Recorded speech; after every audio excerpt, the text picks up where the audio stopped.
Hello my friends, Sigma 18-35 f1.8 DC HSM Art series is one of the most popular aps-c lenses on the market, and in this video I would like to talk about my experiences with this lens, explain technical aspects and evaluate for what type of photography and filmmaking is this lens suitable. But I will tell you right away that I am pretty amazed by performance of this lens, especially in combination with Sony A6500 and Sigma MC11 adapter. A couple of weeks ago, when I decided that I need to, or let's be honest, want to get second hybrid shooting setup, I was looking for something that would provide great image quality in stills and also cinematic video that I would use mostly as a B-roll footage. And this lens was the first piece of equipment that came to my mind. A lot of YouTubers use it. It has a lot of positive reviews, great DxO mark results. I hope that nobody will mind that I mentioned that. So this lens seemed to be exactly what I needed, so I just bought it, and I don't say that it's perfect, but for certain photographers and certain content creators, it is in my opinion the best compromise and the best choice on the market right now. This lens is very well built, definitely feels like a premium product. It is made in Japan. Both zoom and focus rings are smooth with reasonable amount of resistance, and I like the turning distance of focus ring. It makes it very easy to make nice smooth focus pulls. It is not weather sealed, which is a bit unfortunate, but other than that I don't have any complaints about build quality of this lens.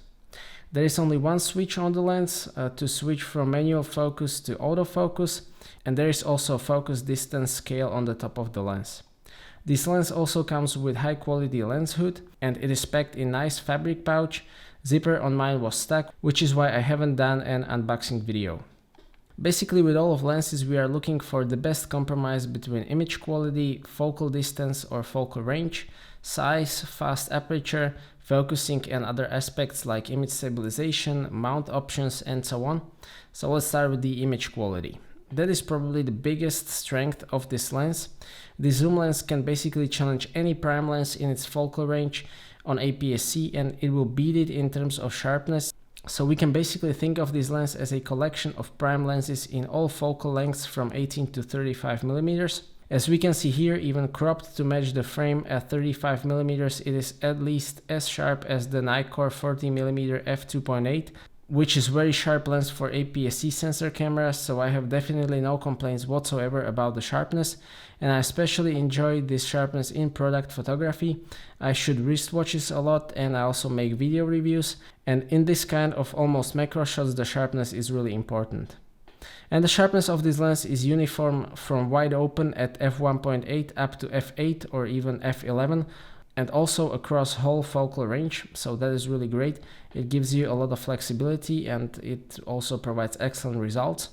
Also, in one of recent videos, Tony Northrup said that this lens mounted on Olympus OMD EM1 Mark II with Metabone Speed Booster beats results that he gets from 50 megapixel Canon 5D SR when using a pixel shift function of Olympus cameras.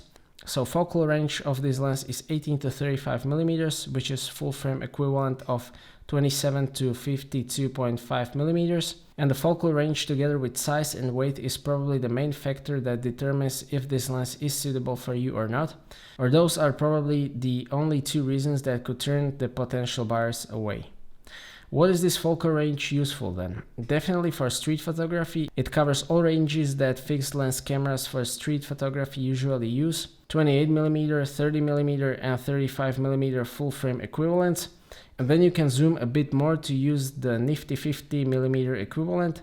Unfortunately, the size and weight of this lens are not very suitable for street photography. We will get to that later. At 18mm, it is also suitable for landscapes. It is by no means ultra wide, but wide enough for certain kind of landscapes. For portraiture, 35 or 52.2mm full frame equivalent is probably too short. You would have to get quite close to the subject. If that is not a problem, then why not? For traveling, the weight and size are definitely not ideal, but if you don't mind carrying that weight with you, you will be rewarded with great results. Also, the reach is probably not sufficient, so you might want to take some longer lens with you. But looking at my Lightroom catalog, majority of my trail photography is actually within the focal range of this lens. So I do intend to use it for traveling. In August I'll be taking it to Bali, so I will see how that will work. This lens is also suitable for product photography and reviews.